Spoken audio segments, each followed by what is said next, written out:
All right. Okay, so this is actually, this is what I did. This is my picture.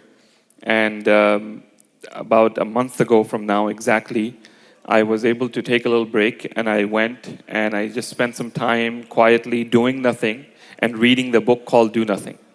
And it was a great experience and I highly recommend it to everybody. It does not have to be necessarily in this exact same place. Whatever brings you peace and quiet, inshallah, get some time in order to reconnect with yourself. And this book is, okay, let's get presentation mode. So the idea is that this book rails against overworking, overdoing, and underliving.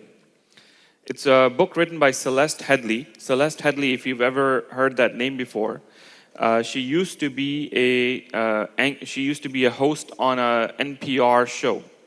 I think she was on Morning Edition for some time, and she's done a bunch of other books as well. And this book was released in 2020, so it was written pre-COVID. I wonder what she has to say about all of these ideas post-COVID years as well. So right there on your screen, you see the table of contents, the chapters in there. And inshallah, we'll go over them in brief. Of course, this presentation does not replace you reading the book, but rather it's to encourage you to consider reading the book and actually acting upon the book as well.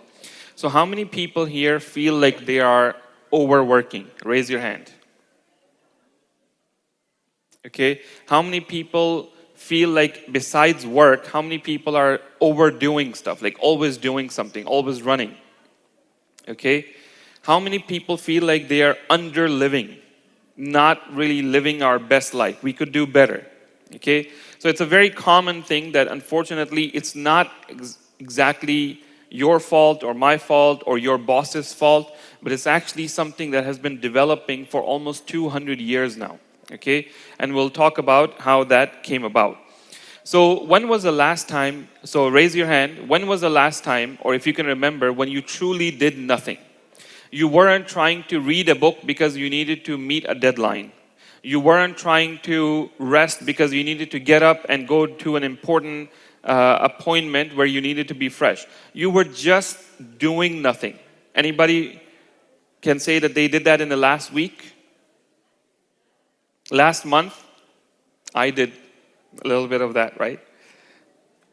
So a lot of us, we actually never do this, which is do nothing. Just no deadline, nothing that we're trying to achieve, just sitting back and relaxing, enjoying nature, sipping tea, no objective to achieve in this time. We have a lot of noise coming, especially from the back of the sisters area. If we can please, if you want to talk, we understand, just please, we have plenty of space. Please just go outside or go into one of the side rooms. These two halls, we need them to be quiet, inshallah. So modern life glorifies busyness, right? Remember the example we mentioned is that you ask somebody, brother, how's life going? What do we say? Busy, busy. Brother, I'm so busy. I can't tell you, I'm up to here. So we actually do this. Sisters upstairs, brothers downstairs. Brothers, please be quiet in the back. It's not the brothers who are making the noise, but I can't yell at the sisters. So modern life glorifies busyness. It's actually almost a fashion statement to say how busy I am. Agree or disagree, right? If you say, yeah, I'm just relaxing, people say, what? Don't you have anything better to do? So this cult of efficiency has developed where productivity, always doing something, is considered a virtue. It's considered a good thing. It's a praiseworthy thing that you're always doing something. The goal of this book is to reclaim leisure and reclaim presence and meaning. That's a very important concept, which is while we are running, are we really present at home? We're not. Are we really present in the masjid? Hopefully. Are we really present at work? All right. Now, I'm not going to ask you this question about you, okay? It's about your coworkers. How many of you know somebody who browses online shopping websites during work time? Not you, somebody that you know. Okay? Anyone? Extremely common, right? How many people know someone who do home-related tasks during work time? A lot of people do, right? How many people know someone who does work-related tasks at home? Okay, so you see the problem? There's leaking happening on both sides. So we're never really at work, and we're never really not at work. We're never really home, and we're never really not home. And that is basically messing up everything. It's messing up the balance. So there's no presence. We are there physically, but mentally, emotionally, we are somewhere else.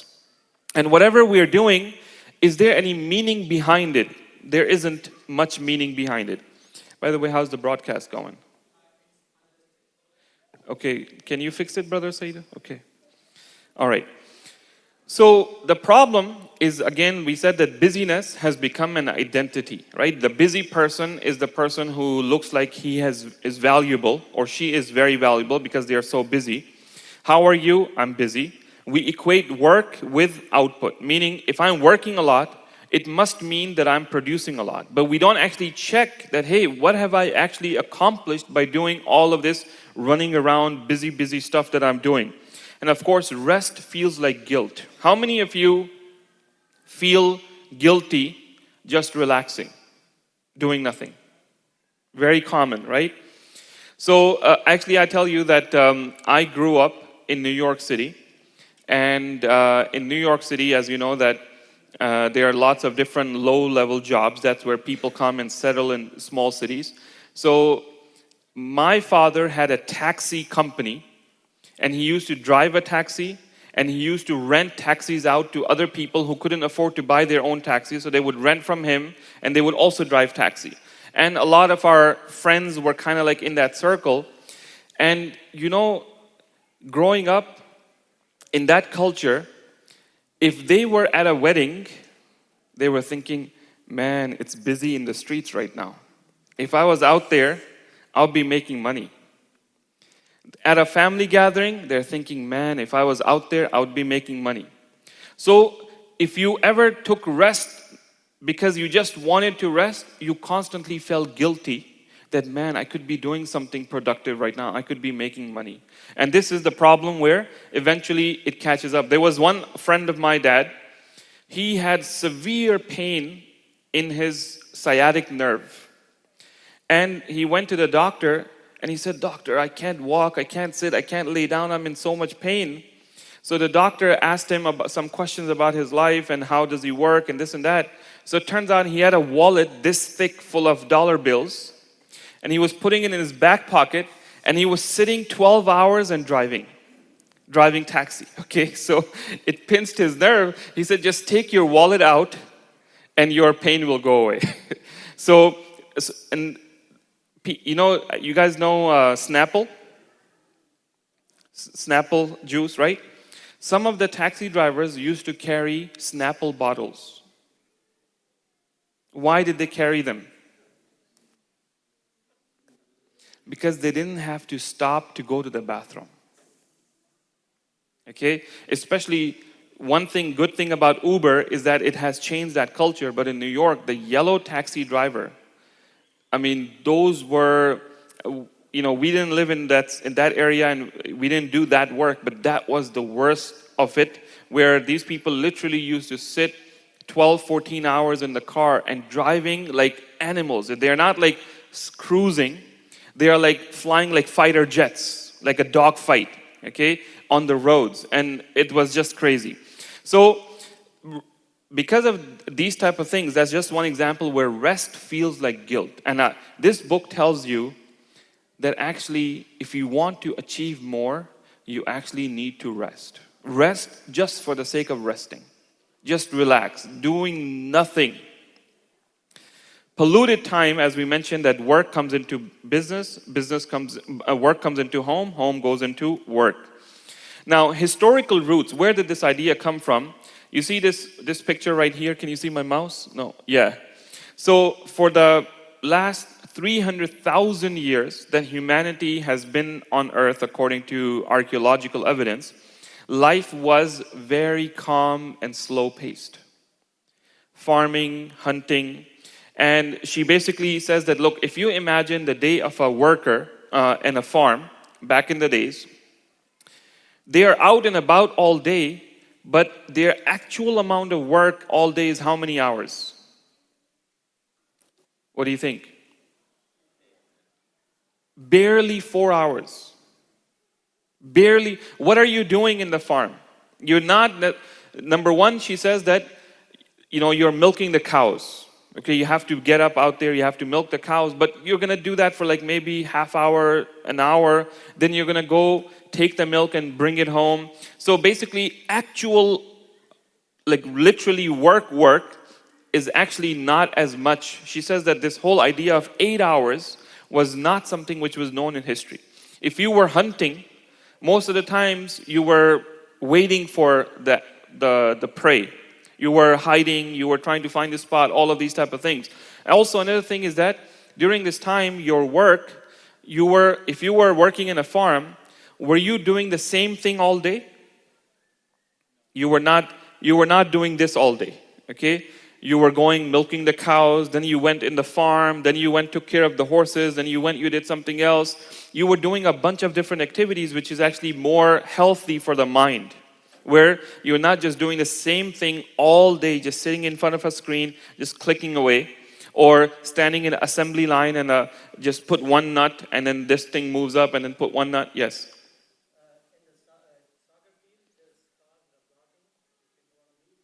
Okay. So if you're sitting here doing nothing, while your car is blocking somebody in the soccer field, a lot of people have left, so please, if you're parked in a soccer field and if you think that you might have blocked somebody, please go, move your car. In the meanwhile, you can turn YouTube on, continue listening so you don't miss anything, and then come back and join us, inshallah. But please don't get in the car and just drive home. Just park in another spot, come back in, inshallah. All right.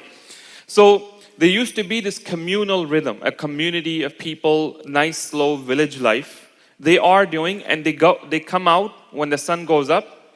They go home when the sun goes down. And only rich people used to be able to afford candles. So most of the poor people, once the sun would go down, they would go to sleep. They would be home and they would go to sleep. Now, Industrial Revolution comes around and that changes everything. The steam engine being manipulated and tinkered with to become a tractor, to become this machine and that machine, that engine is what changed everything. And it basically said, hey, we don't need to stop at nighttime. We can continue working. And that basically changed, and this is what the world became from here to here. And then this idea of the Protestant work ethic, where Martin Luther, the guy who put the 95 Theses on the door of the Catholic Church, he's also credited with another idea, which is that working is righteousness. Being busy with work is being righteous. So, if you don't work, if you're just sitting and relaxing, you are being unrighteous. Okay? So this idea basically mixed in, and the modern society was built on these foundations. And then came consumerism, which is that more goods means more status. The more I have, the richer I am, the more powerful, the more respected I am. So in order for me to get that, I have to work more. So why should I take 2 days off, even though my boss is offering it? Why don't I go and try to pick up an extra job on the side as well? Okay? So it became that before, and it will come again, that we were working in order to live. Now it became that we are living to work. We are living to work. You know that during COVID days, when government was giving free money to people, how did people feel having money but not having work? How did they feel? Anybody want to share? What is that? People at that time were not feeling great. What were they feeling? depressed, feeling like a loser, feeling like a failure, because we have been now programmed for so long that you gotta be doing something. If you're just sitting at home, taking a break, that's not good. That's bad in some way. So, consequences of this: personal life destroyed. Okay? How many people here have a personal life? Not many, right? Very few. Efficiency invades family, parenting, and the rest. So, for example, how many people check email at home? Check email just before we're about to start Salah in the masjid. Check email right after Salah. And of course, we'll talk about the phones, how these phones were meant to be a productivity tool, but actually they were a trap from our bosses, where they said, here's a phone, now we can reach you at any time. If you didn't take that phone, you said, well, I wasn't here to know what the problem was, right? But now they can reach you at any time, and they will tell you, hey, can you take care of this right now? So is it really more efficient? Now, one of the things that we do is that we schedule quality time. How many people schedule quality time? We don't schedule time at all, right? But basically, those good people who actually say, well, I need to spend some time with my wife. I need to spend some time with my kids. So what we do is that we put a block in our calendar from 7 p.m. to 8 p.m., quality time with wife. Isn't that so absurd that we have to do that? It should be natural. It should be, just happening on its own. But we are running around so much that we don't, if the best of us are the ones who are actually scheduling some time in this way with our kids, with our spouses, the most of us, we're not even spending quality time. We are sitting together. You see this picture right here? I literally saw this right outside, right before Maghrib. I came and I saw a family, mom, dad, son, sitting on one table, and each one of them on their own phone, not talking to each other, looking down like this. I was about to take a picture of them and send it to them. Do you see yourself? And this is unfortunately the reality for so many of us, that even when we are home, we're not really home. So you remember a few months ago, we did this phone called How to Break Up with Your Phone. So since then, I have made some changes with my phone. I don't have any social media apps on my phone. And just doing that, my life is actually so much better. And a lot of times you might call me and I don't pick up, I'll respond later. Because when I go home, I just put my phone away as if I don't even know this guy. And this has really helped me, like my mood is better with myself. I feel better about myself. I'm reading so much more just by doing a small little change, which is no social media apps. And, if somebody wanted to meet with me, and this person started sending me 3-4 messages a day, saying, when are you going to meet with me? When are you going to meet with me? I didn't want to be rude with him, but I wanted to tell him, dude, I am the owner of my time and my life, okay? I don't owe you that you just have an urgent question, so I need to break up everything. I need to take my family time. I need to cancel other meetings that people have scheduled a long time ago, and I need to give you time. But people have this expectation, right? What do you need to do? You need to break those expectations of people and say, hey, I'm not your slave, I will help you out to the best of my ability, but I own my time and I will decide. Remember what we were talking about? We don't have time to do good things because we are spending our time in things which are not bringing about anything good. Once this person got this question answered, Gaza was freed, right? No, it didn't make any difference.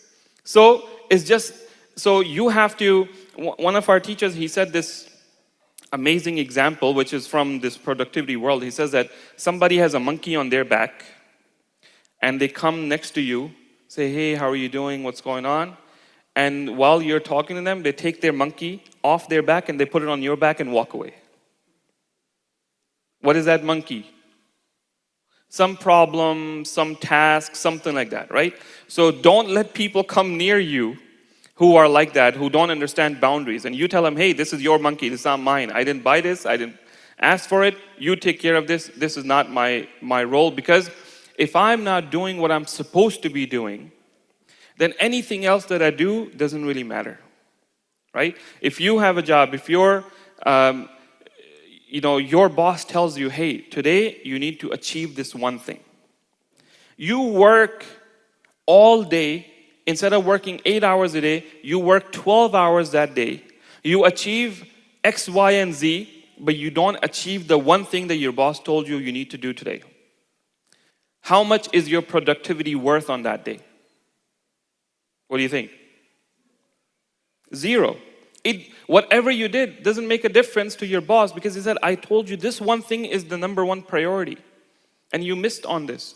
So in our lives as well, in a way, we are our own bosses, and we should have some goals that we need to achieve in our work life, in our personal life. If those things, the number one priorities, are not being done, then anything else that we do is essentially, that whole day is wasted. Okay? Every day when you make a list, let's say you make a to-do list of 10 things. If out of those 10 things, usually one or two things, if you look at your day at the end of look at your entire day, at nighttime, and you achieve those one or two things, you would feel like today was a successful day. And if you achieve those 7 or 8 things at the bottom of that list, you're going to feel like, I did a lot, but I didn't get to do what I really needed to do. So it's really important to keep your eye on the priorities in your life. So natural presence disappears and natural connection disappears. Consequences of this, it's actually affecting our health, and it's affecting our brain in a negative way. Multitasking has now been proven to be a myth. There's no such thing as multitasking. What is multitasking is actually when you have like 17 tabs open, you're not actually paying attention to any of them properly. And usually, the one that you're trying to focus on, even that you're doing badly because of the other stuff. The most productive way to actually do it is actually say, close all 16 tabs, focus on one. Once I knock this out, then open the next one and focus on that. And that's actually more efficient than for you to try to do all 17 of those things together at the same time. It's causing a lot of anxiety. Do you know what is anxiety?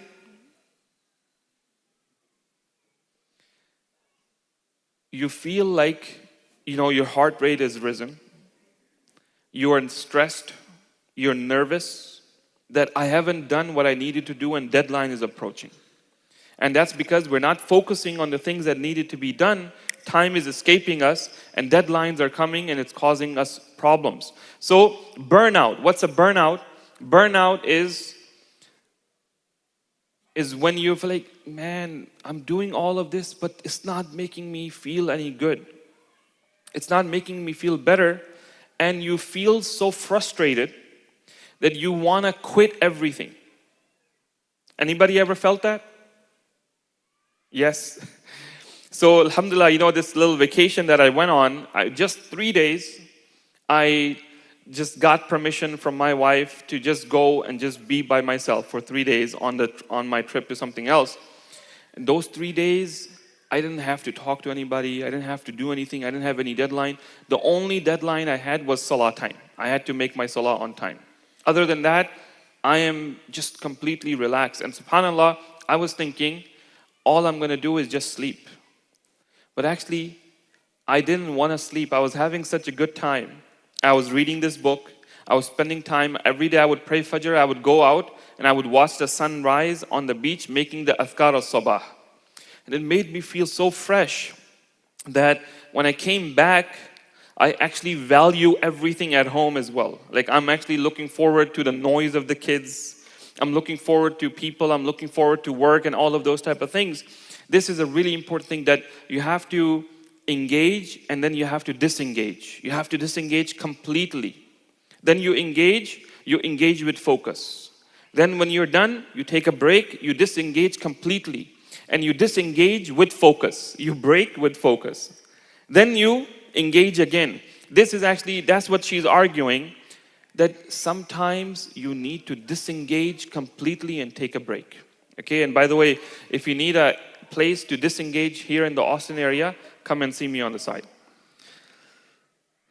So human rhythm is ignored. Okay, so another thing that happened to me is that I felt a level of energy that I haven't felt normally. From taking a break, from spending time in the sun, from actually being active because I enjoy being active, it actually gave me a level of energy that when I thought I should be tired, I wasn't tired. When I normally get tired at home, I wasn't getting tired. It was actually pumping me with energy, and if I want to do more, I could do more. Like, it's recharging. So relationships are, of course, affected. Real conversations decline. Okay, so when we are doing all of this type of stuff, we're always busy. So one thing she talks about is one of our favorite activities, which I love as well, I'm sure many of you do as well, which is texting. How many people here prefer, if you had a phone, you had two phone choices. One of them can only text, one of them can only call. Which one would you choose? Text only, right? Phone. You're the old is gold type of person. But you have the right idea, okay? Actually, when you text someone, now of course we are so busy that we don't have time for a real conversation, okay? But actually, 70% of all communication happens through body language. 70% of communication happens through body language. So I can tell right now from just looking at you, who among you looks tired, who is engaged, who is like, man, I gotta get over with this. From your body language, your eyes.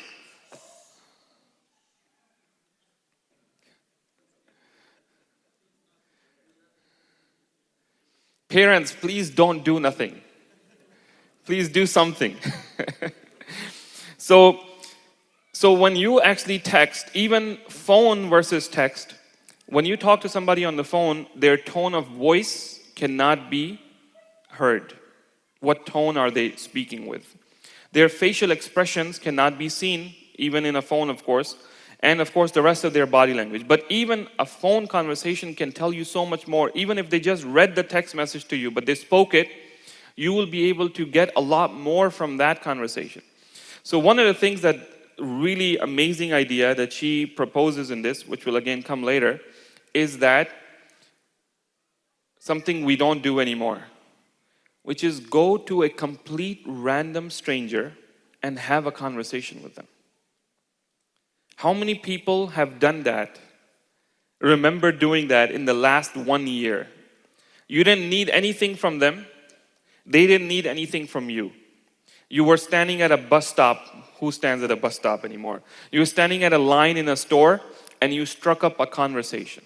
And you had not just like, oh, weather is nice, oh, your stuff is falling out of your cart, but actual real conversation that lasted like good 5-10 minutes. Most of us haven't done that probably in months, if not years. And she says that is the loss that we are experiencing because of these things. Because every time we're standing in line, what are we doing? We're doing this.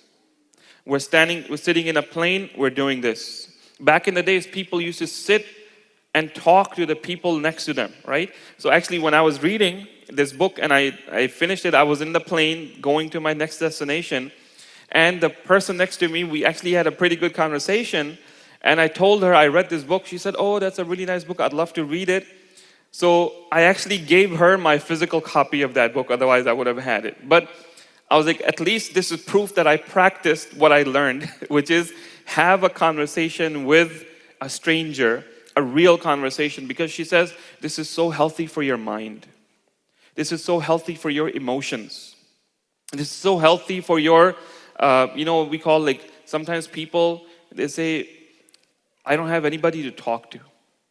That's something that's really needed. So please practice putting your phone away. Just turning your phone on and whatever you need to do that you can get to the urgent stuff, the important stuff. But other than that, whenever you have a chance, leave your phone in the pocket, leave your phone in the car, leave your phone in your bag, and just connect with whatever place you're in. Pick up a book and read. Pick up a newspaper and read instead of reading on your phone, because it's all designed that you start reading a book and a minute later a notification pops up. You click on that notification, it takes you into a different app, and then you never go back to that book. Okay? So social media, another thing she says, that social media. How many people here do not raise your hand if you do not use any of these? Twitter, Facebook, Instagram, TikTok, what else? Snapchat. Okay, if you don't use any of these apps that I mentioned, I'm not saying WhatsApp. WhatsApp is a problem, but other than that, okay, mashallah. 1, 2, 3, 4. No Twitter. Twitter is now X. No Facebook. No Instagram. No TikTok. No Snapchat. No Clubhouse. Okay, all right. So you are the very few.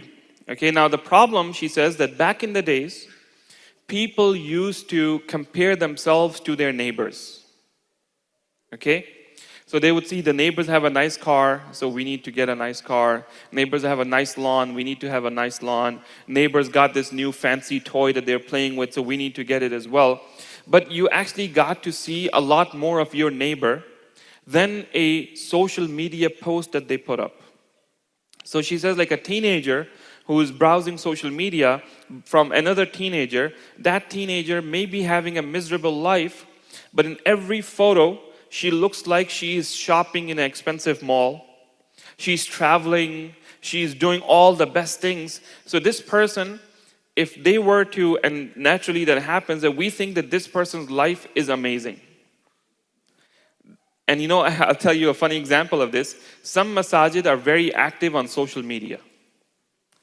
And in those masajid, the amount of programs, the flyers and stuff that they're putting up, you would feel that this is like a magnificent masjid with 25 people working there full time and this and that. And if you ever actually get a chance to go there, you realize it's a little hole in the wall type of place. Have you experienced it, right? So it's basically, that's the power of social media, that it can magnify whatever you want to magnify. And of course, none of us want to magnify when we are like all swollen up in the morning and our nose is blocked. We always put the good stuff out there. And that is really dangerous for your mental health, because when you keep looking at it, you say, man, this person has an amazing life and I have a miserable life. They also have a life pretty similar to yours if you were to see them properly, but you're not seeing that, okay? And that's a problem. So for most people, there isn't much good that comes out of social media. If you're still using it, especially if you're swiping away, the sooner you get rid of it, the sooner you will get actually on to better things to fill your time with. So redefining time and leisure. Number one, they say time is money. She says, no, time is not money. Time is not only worth money, time is worth other things as well. Your relationships have a value. Okay? If you're earning money but losing relationships, what good is that money? If you're earning money but losing your health, what good is that money? If you're earning money but you're losing your ability to do anything that you enjoy. Like many people, they say, man, I haven't done anything that I enjoy in a long time. But they're earning a lot of money. What good is that money if you cannot even take a break to actually enjoy the money that you're earning? So she says we have to break that idea that time equals money. Time does not equal money. Number two, leisure, just taking a break, should not be considered as waste. It is not waste. When you take a break, you're recharging to be able to do a lot more. So actually, when you're taking a break, consider it to be a useful use of your time. And you're doing it on purpose. So there's one thing where a person just doesn't get out of bed in the morning. That's not leisure. What is leisure? As opposed to that. What is that? Okay, so one person is just lazy and stays in bed all day. Another person says, well, got up in the morning, brushed their teeth, had breakfast, maybe went out for some, get some sun time, and says, you know what, today I'm just going to relax. Today I'm going to sit back, I'll watch a nice movie at home. I'm just going to relax. This is leisure, as opposed to the guy who just so lazy, doesn't even get out of bed and doesn't change the clothes, doesn't do anything. They are not intentionally enjoying themselves. They are just kind of just letting time pass. That's not what is intended. So like you said, going to the beach, right? A few days ago, me and two other imams in the Austin area, we went to the lake. I have, some stuff that we go in the water. We just stay there for like 2-3 hours, just doing nothing, talking, relaxing. And you come back feeling so refreshed that you actually want to go back to work after that, and you feel focused in whatever you're doing. So historically, idleness equaled creativity and reflection. Okay, this is a very key point. So she brings some examples of some very well-known people who achieved a lot, but she actually says that from their journals, they only worked 2 or 3 hours a day. The rest of the time, they went for a walk in nature. They, sat in a coffee shop with their friends. So they actually were not necessarily workaholic. Okay, workaholic, she says, is actually a cry for help. If somebody is a workaholic, they are actually running away from something. They are running away from something and they need help, because nobody really wants to be working, but sometimes the alternative is worse for you. So you say, I'm just going to busy myself in work. Okay, so idleness, not doing anything, will actually unlock creativity and reflection.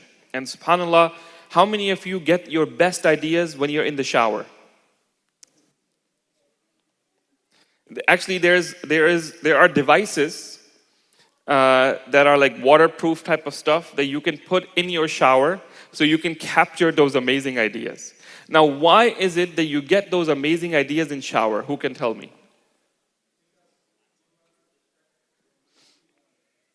What is that? Your brain is bored.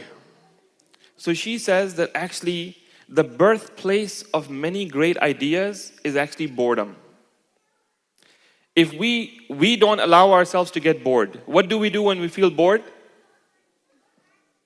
Pick this up and start browsing. So she says the birthplace of great ideas is actually boredom. So you need to allow yourself to feel so bored sitting looking at a wall or looking at just out in the nature. That's when great ideas start coming to you, because there's something happening in your brain. There's something happening in your brain. Rest is essential, not optional. Rest is essential. Solutions. She says number 1 is track time. One of the first things she says you can do is have a little journal, ideally a handwritten journal that you can keep with you or keep next to your bed. And today when you go home, try this today. Just write down that I woke up at 6 a.m. in the morning. I did this until 7 o'clock. From 7 o'clock to 7:30, I called my mom and talked to her. From 7:30 to 9:30, I did this. From 9:30 to 12, I did this. Whatever you can remember, like, major items you can remember, just log it down. Track your time. In a few days, you will start to actually improve your day just by recording it. You're not doing anything actively, just recording what you have done with your time. It will create a feeling of consciousness inside you that, hey, the stuff that I'm doing, that's not really what I want to be doing. I need to be doing better things. So it will automatically start to happen. Number 2 is separate work and rest. When you work, focus. And one of the best things you can do when you're working is take your phone and do what? Put it on silent, put it upside down. If you can put it in another room, that's even better. Turn off notifications in everything that, like when I'm working, WhatsApp notifications, Signal notifications, text message notifications, turn all of that stuff off. I need to achieve this. 25 minutes or 30 minutes of focus, no distraction, get that task done. Then take a 5-minute break, take a walk, do whatever you need to do, come back, do the rest of the work, depending on what kind of work you do. But when you're working, work. When you're resting, don't work. At that time, it should be complete rest. Complete rest. No work should barge into your rest time. And she says that when she was working, she would have some days where she had a team of people that she worked with as a host, and they had to reach her. So she said, look, these 2 days, I'm not going to be reachable. I'm going to be doing whatever I'm doing at home. I will only check my email once a day at 5 p.m. If there's something urgent, get it in there, and I will respond quickly and I will get out of it. Other than that, those 2 days, I'm not talking to anybody about work. Those are my days. Whatever you can do, you need to, if you can have 4 hours of that, if you can have a day of that, if you can have a few days of that, make sure that you do that.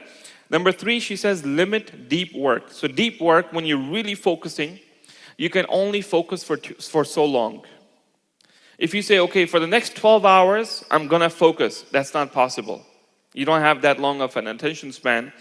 So you say, okay, I will work for 2 hours, then I'll take a 15-minute break, then I'll come back and work for 2 hours, then I'll take a 30-minute break. Whatever it is that works for you, you need to limit that. Meaning, if you say, I have all day to do this, you're not going to be able to focus very well because it's too wide a window.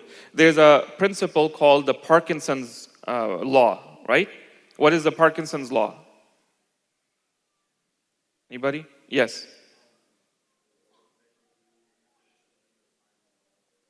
Yeah, so the work will stretch out to cover the time that has been given to fill it. So somebody says, hey, I'm going to give you 24 hours to write this one-page report for me. How long will that report take to do? 24 hours. Somebody says, I'm going to give you 20 minutes. I need this one-page document. It's going to be done in 20 minutes. It will, whatever time is allotted, it will stretch into that. So what you can do is limit yourself, create little deadlines and say, I need to achieve this much in this time. Number 4, she says, trade money for time. Trade money for time. You know, recently I've had some married couples come and they say that they're having problems over, one couple came, they said that they're having a big fight over washing dishes. I said, have you guys heard of something called a dishwasher? Why are you fighting over washing dishes? Because they come from a different place, they don't actually have the culture of using a dishwasher. So I told them, hey, this is not something that should be destroying your marriage. What you do is that you get enough utensils, enough plates and spoons that will last your whole family all day. And every time you use a new one, once you're done, you just put it in the dishwasher. At night time, you just press the button, go to sleep. You wake up, your dishes are washed. Why are you destroying your marriage over some disagreement about washing dishes? So if you don't have a dishwasher, get one. Okay? If it's taking you, for example, 30 minutes every day to vacuum your house, what could you do? Have you heard about a robotic vacuum? Now they have one that can even climb stairs. Okay, so it can do downstairs, then it can go upstairs and can do upstairs as well. Okay, it has a mop in it too, so the wood floor will be mopped by it as well. So you trade your time, you trade your money for time. When you put some investment in this, you get your time back. And if you really enjoy vacuuming, alhamdulillah. If you don't enjoy vacuuming, pay some money, get that done, and then you enjoy that time. Sometimes people are fighting over cleaning, and how much does it cost to get a cleaning company to come and do some deep cleaning in your house? There is a family that's literally about to divorce because one person feels the house is not clean enough. The other person says, well, I can't do it. I told them, if you had to pay $200 once every 2 weeks for someone to come and deep clean your kitchen, is it worth saving your marriage from this? What do you think? Absolutely. You got kids together. Their whole life will be destroyed if you keep fighting and end up divorcing because the kitchen is not clean enough. Pay somebody $200 so that you can have your time and your energy back and not be spending on that. Also, simplify. So some things you can spend some money to simplify some things. Again, there are many examples of that she gives. Number 5 is prioritize human connection. What does that mean? If somebody, what is that? Engage with people. If somebody calls you and they live like 2 blocks away from you and says, hey, I want to talk to you about something, you have like 30 minutes.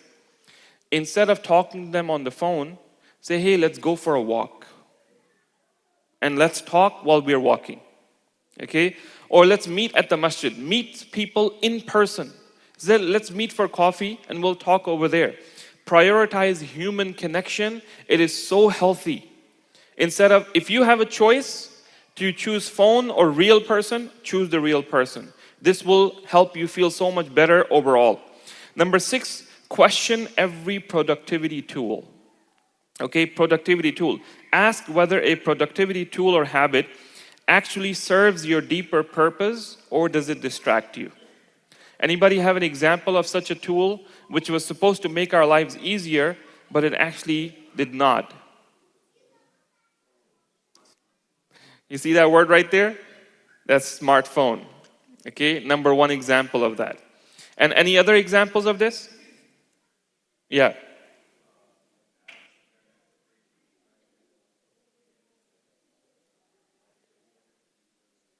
Yeah. So, like back in the days, if you needed to reach somebody in another city, you had to basically go and maybe pick up a directory of another city and find the phone numbers. It would take you some time. Now they say, well, social media, you can find that person in seconds. They bring you in with this type of marketing, but once you go there, if you were to actually do it manually, it might have taken you maybe 2 hours of your time. But once you got on this platform, now you're spending 5 hours every day on that platform, and you're not really doing anything productive most of the time. You got that one thing done, but now they hooked you into something. So whatever you can get rid of to simplify your life, do it. And focus on the things that really matter. The things that really matter, I saw a video, I put in my list to watch. This man, he walked around, this young guy, he walked around looking for people who were like 80 years old or older, like that looked really old. He said, I have a question for you, sir. What is something that you regret in life? Just that. And nobody says, I wish I used Facebook more. Rethinking work and identity. Work is a means, not an end. Okay, work is a means, not an end. A lot of people, they'll say that, man, even if I had a lot of money, I would still go to work. Where did that idea come from? That idea came from being idle is bad. But actually, if you are free, your time is your own time, you have money or you have money coming in without working, that should be time that you spend doing something that you really love doing, as opposed to making a few extra iPhones, for example, right? Meaning, do something that really makes a difference to you, to the world around you, as opposed to doing work just for the sake of work. So work is a means, not an end.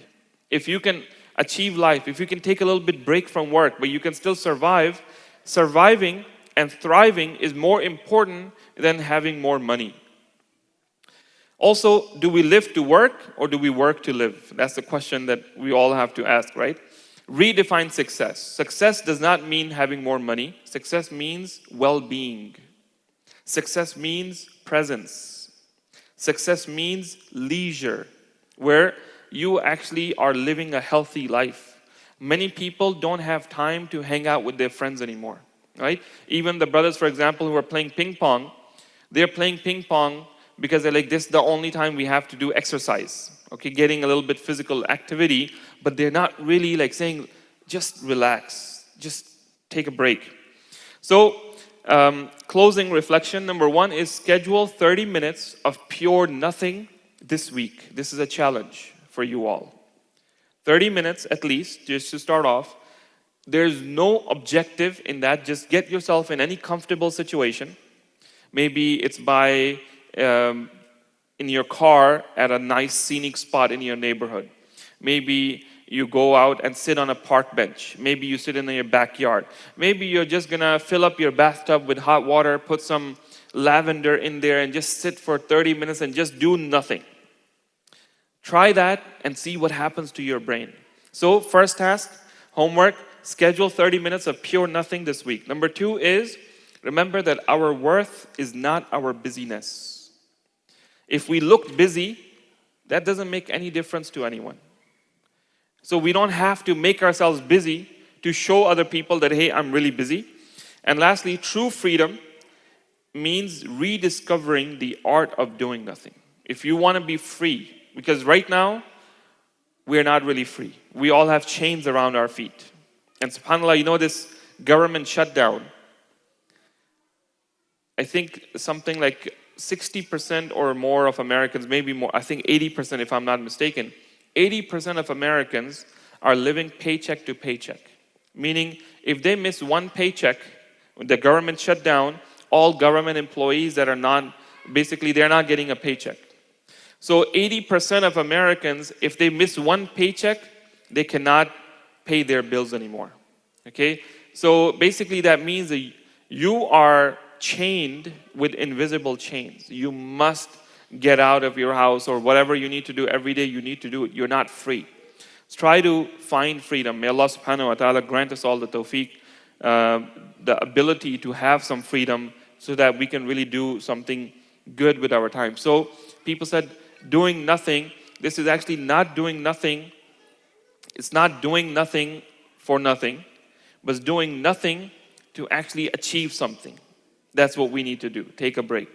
سبحانك اللهم وبحمدك نشهد أن لا إله إلا أنت نستغفرك ونتوب إليك. Any questions, comments, reflections? Anybody would like to share anything? What's the Islamic perspective on doing nothing? Okay, so Islamic perspective of doing nothing, I would say, is if you are sitting and making dhikr, according to this definition, that's doing nothing. You're not trying to achieve something, but you're just connecting with Allah subhanahu wa ta'ala. Allah subhanahu wa ta'ala says, what is the ayah? يَتَفَكَّرُونَ فِي خَلْقِ السَّمَاوَاتِ وَالْأَرْضِ رَبَّنَا مَا خَلَقْتَ هَذَا بَاطِلًا. When you actually reflect, and reflection happens when you're doing nothing. True reflection happens when you're doing nothing. Okay? When that happens, then you actually come to realize the signs of Allah subhanahu wa ta'ala. Allah says, سَنُرِيهِمْ آيَاتِنَا فِي الْآفَاقِ وَفِي أَنفُسِهِمْ حَتَّى يَتَبَيَّنَ لَهُمْ أَنَّهُ الْحَقِّ. That we will show them the signs within themselves and in the horizon. So that happens when you're actually doing nothing. So Islamically, if you have this intention that is, actually I'll tell you, there's a hadith about doing nothing. Who knows that hadith? Inna li badanika alayka haq. And in one hadith, nafsika alayka haq. Yourself, whether it's your physical body or your consciousness, your ruh, your inner reality, whatever it is you want to call, it has a right over you that you actually give it a break. And the Prophet ﷺ said, your family has a break, you yourself, your family has a right, you yourself has a right, and Allah has a right. So you need to give everything what it deserves. Wallahu alam. Yes.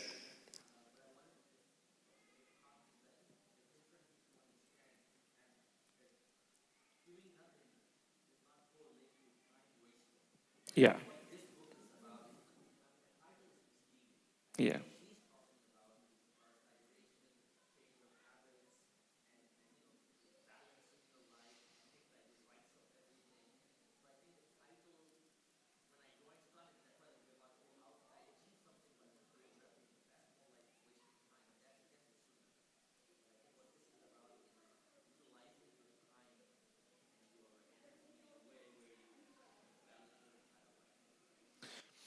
I see your point, but I would say is that the example I would give it is that if you have a machine that's constantly working, sometimes you say that, look, if I continue to run this machine is going to blow up.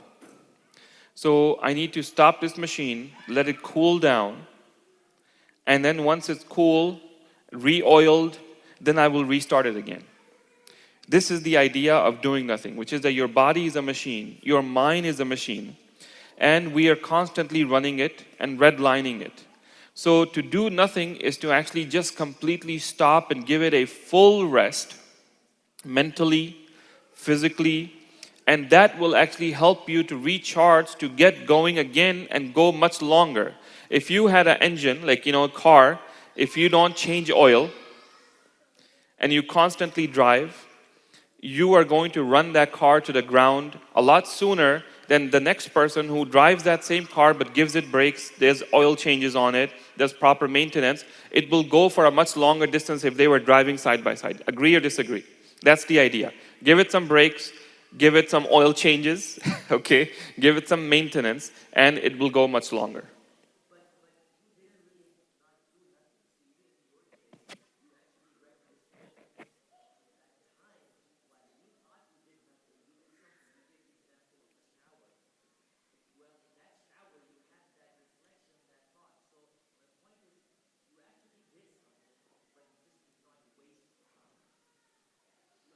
Yeah. So what I would consider wasting time is the person who doesn't get out of bed. Okay? Intentional doing nothing versus unintentional doing nothing are two different things. Okay, that's my point, which I did make, which is the presence and intention, right? If you go to the beach, a halal beach, inshallah, right? Clean place, and you just say, I'm here to just mentally recharge, intentionally, that is this doing nothing. But if you basically just happen to be there and you don't have anywhere else to go, so you're just kind of killing time there, that may not be the same, it may not be beneficial in the same way. So one of the key things is being intentional even in your rest, and be intentional and do some rest. Okay, any sisters? Okay, any brothers? Last point? Yes. Okay, you can end, turn off everything, we can just talk.